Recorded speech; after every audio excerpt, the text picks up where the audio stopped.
কিন্তু তুমি এত লাফায়ো না, কারণ তোমার জীবন যে লাউ হেকো দুই থাকবে। ওকে? এটাই বাস্তব। I love you. I hate you. তুমি কিভাবে জানো আমার জীবন যে লাউ সেই কদুই থাকবে? জ্যোতিষী নাকি তুমি?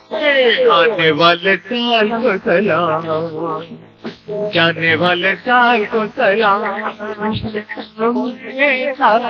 এরে বলা আছে 2025 সালে একটু ইউনিক কিছু করিস। এমন ইউনিক করছে পুরো গোষ্ঠী শহর মারি গেছে। আরে ধর এটা মজা আছে না, আমরা আরো ইউনিক কিছু চাই। যদি আরো ইউনিক ভাবে হ্যাপি নিউ ইয়ার পালন করতে চাও তাহলে তাদের জন্য আছে হ্যাপি নিউ ইয়ার দিয়ে যান।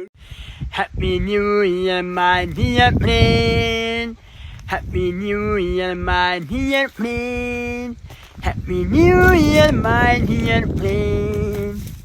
Happy New Year, my dear friend. Happy New Year, my dear friend. Happy new year পর্যন্ত বুঝলাম, কিন্তু এটা আবার কি ছিল? I I I I. নতুন বছরে সবাইকে শুভেচ্ছা, আর তোমাকে এক বুক ভালোবাসা। ওকে, তোরেও নতুন বছরের শুভেচ্ছা। দোয়া করে দিলাম যেন বা তোর ঘরে জায়গায় দেয় না, মানে কত বছর এরকম নোকাই থাকি কু কু করবি তুই। Advance Happy New Year.